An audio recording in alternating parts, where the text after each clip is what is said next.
Olá, queridos irmãos e irmãs. Vamos continuar a nossa série estudando o Evangelho segundo o Espiritismo. Sejam mais uma vez muito bem-vindos ao nosso estudo. Continuamos então no capítulo 5 do livro, Bem-aventurados os aflitos, e estudaremos a segunda e última parte do item Justiça das Aflições. Essa segunda parte é o subitem 5 do item Justiça das Aflições. Esse item é composto por 2 parágrafos que tem como tema central o sofrimento humano ou as nossas aflições, se assim o quisermos, em relação à justiça divina. Aqui, o Evangelho segundo o Espiritismo nos ajuda a aproximarmos o nosso entendimento da forma como a justiça divina age em nossas vidas e assim nos dá a oportunidade de entendermos melhor por que sofremos.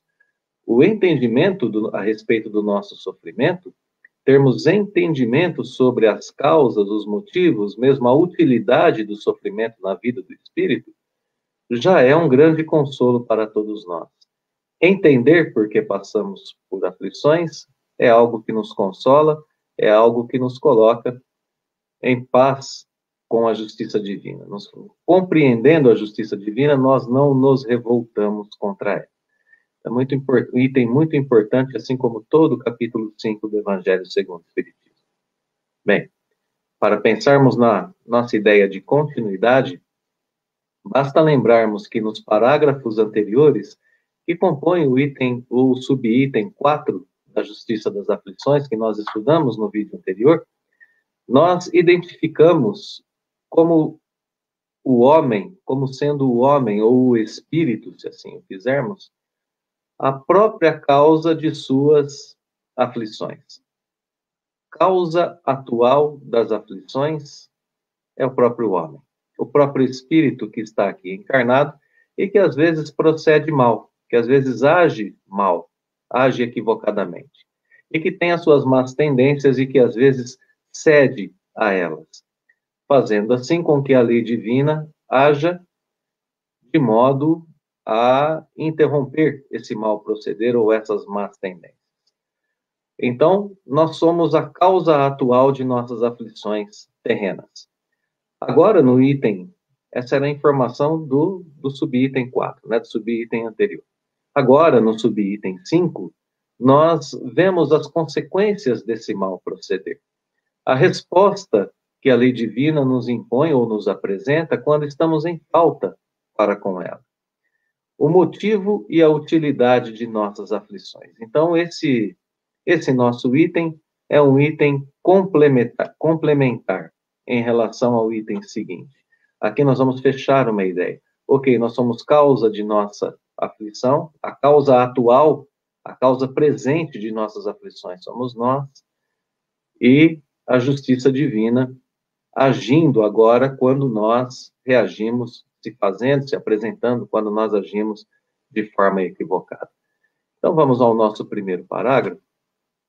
Nós veremos que nesse nosso primeiro parágrafo temos os nossos numerais em Romanos de 1 a 3, em destaque, em amarelo, mas temos também pelo menos ou apenas 2 grifos, 2 frases ali que estão grifadas, e eu vou primeiramente me referir a essas frases que estão grifadas, a primeira delas, logo após o número 1, que está em destaque em amarelo. Então, nesse primeiro grifo, nós temos a informação sobre como a lei humana age sobre as faltas que os homens cometem.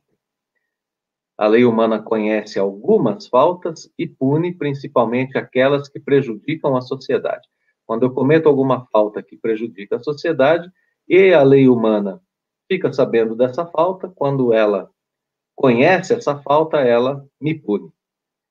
Não pune aquelas faltas que prejudicam apenas quem as comete. Muito bem, esse é o funcionamento da lei humana. No nosso segundo grifo, nós temos o funcionamento da lei divina. A lei divina observa e pune todas as faltas, até mesmo aquelas faltas que nós cometemos apenas contra nós mesmos, até mesmo aquelas faltas nas quais nós somos os únicos prejudicados.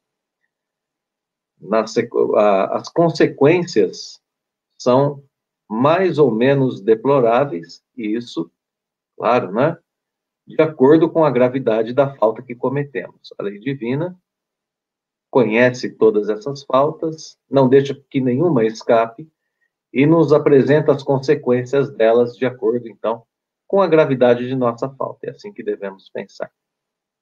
Se o homem erra, é punido, sempre. Então, essas são as informações deste nosso segundo grifo, ainda nesse primeiro parágrafo que nós estamos lendo. Muito bem. No numeral 2, em amarelo, nós temos a definição do que é o sofrimento, porque até agora nós vimos o sofrimento sendo colocado como uma punição. Mas aqui, Allan Kardec escreve que o sofrimento é uma advertência que diz ao homem que ele procedeu mal, que ele não fez uma boa escolha, não fez um bom uso do seu livre-arbítrio. Então, aqui, embora nós tenhamos a palavra punição no contexto do parágrafo, nós vemos que a lei divina, na verdade, usa as nossas aflições, o nosso mal-estar, porque isso que é uma aflição para nós em vários níveis, não é? Um mal-estar, um momento ruim, um momento amargo da nossa existência. A providência divina usa essas aflições como uma advertência a nos dizer que procedemos mal. Aqui nós começamos a entender um pouco melhor a justiça divina. O homem procede mal, a justiça divina age imediatamente e nós começamos então a perceber que não agimos da forma correta. No numeral 3, nós temos as informações de que as nossas aflições nos dão experiência, nos permitem conhecer o bem e o mal e evitar a causa das amarguras, o nosso mal proceder e quando nós cedemos às nossas más inclinações. E ainda uma última explicação nos dizendo que se ficássemos impunes, nós, então, retardaríamos o nosso progresso. Retomando um pouquinho as informações desse parágrafo, nós vemos que ele compara, no primeiro momento, a justiça divina com a justiça terrena. Porque nós temos uma noção de justiça que é muito própria do meio em que nós vivemos aqui na Terra. E nós precisamos entender um pouquinho melhor sobre o modo de ação da justiça divina em nossas vidas. Entendendo que Deus permite as aflições e colocou esse mecanismo no universo que diz: toda vez que um filho comete uma falta diante da lei divina, que é uma lei de progresso, uma lei de bem-estar, uma lei de amor, uma lei de justiça, uma lei de caridade, ou seja, é uma lei que compreende tudo o que há de bondade e de justiça no universo. Quando nós infringimos essa lei, o mecanismo da própria lei diz que nós sofreremos uma aflição, ou várias aflições, ou aflições mais ou menos pungentes, de acordo com nossas faltas. Quando nós entendemos esse mecanismo, nós passamos a entender que muitas vezes, ou que em todas as vezes, as aflições são o modo que Deus encontrou de conversar conosco. Portanto, aqui nós temos a utilidade do sofrimento. Para que ele serve? Para que a aflição serve em nossas vidas? Para nos advertir que nós estamos, sobre o fato de que nós estamos num caminho equivocado, para nos dar uma advertência. É para isso que serve a aflição.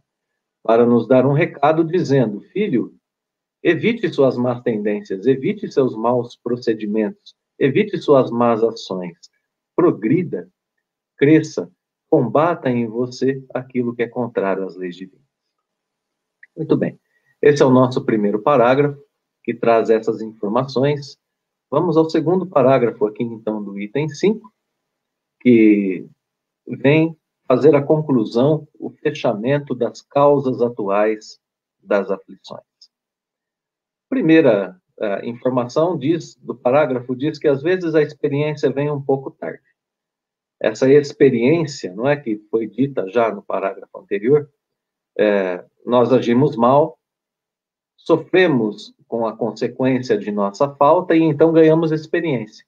Então passamos a evitar esse mau proceder ou essas más tendências.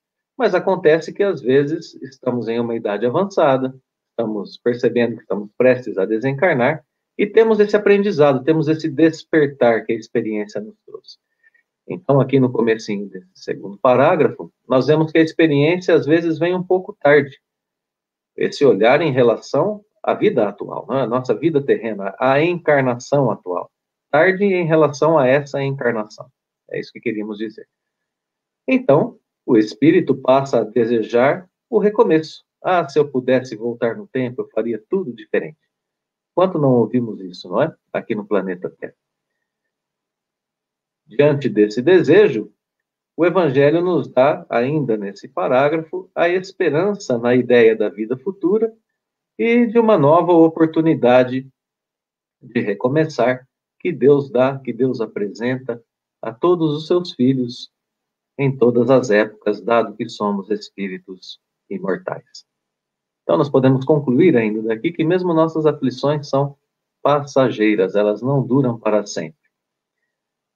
Bem, os dois parágrafos que nós estudamos hoje apresentam o sofrimento, portanto, sob a ótica da lei divina. Como a lei divina opera e por que ela nos inflige esses sofrimentos. Porque ela nos apresenta, porque ela nos dá esses sofrimentos. Se pensamos em punição em algum momento, é apenas nesse sentido, de uma corrigenda do mal que há em nós.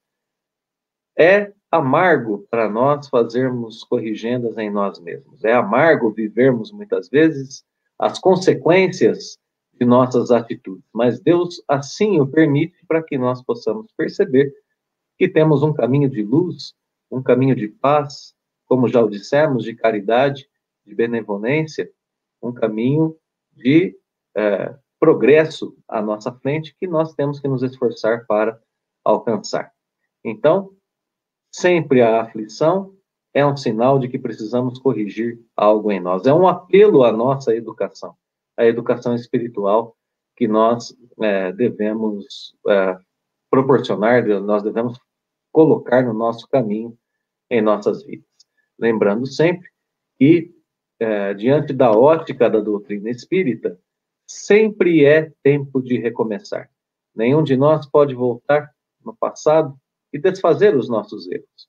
Mas Deus permite que nós vivamos as consequências desses erros, que nós observemos o resultado de nossas atitudes, de nossas más tendências, e nos dá o futuro. Deus nos dá o futuro em aberto, deixando para nós mesmos a responsabilidade da escrita de nossa felicidade ou da construção de nossa felicidade a partir desse momento que nós vivemos exatamente agora. Mesmo que vivamos em aflições, lembremos, a justiça divina assim o permite como forma de corrigenda, de educação do espírito e nos dá sempre a esperança de um fim breve para essas aflições, na mesma proporção em que nós procuramos atender à justiça divina. Muito bem, queridos irmãos, mais uma vez, somos gratos pela companhia aqui em nosso estudo singelo, nosso estudo simples, que procura entender o Evangelho segundo o Espiritismo naquilo que ele nos diz e que procura também colocar esse entendimento ao alcance da nossa razão, ao alcance de nossas vidas e nossas experiências, para que nós vivamos um pouco melhor aqui no nosso planeta e para que projetemos uma felicidade maior e mais duradoura para o futuro. Vamos construí-la. Um abraço fraterno a todos e os votos sinceros de que Deus nos abençoe hoje e sempre.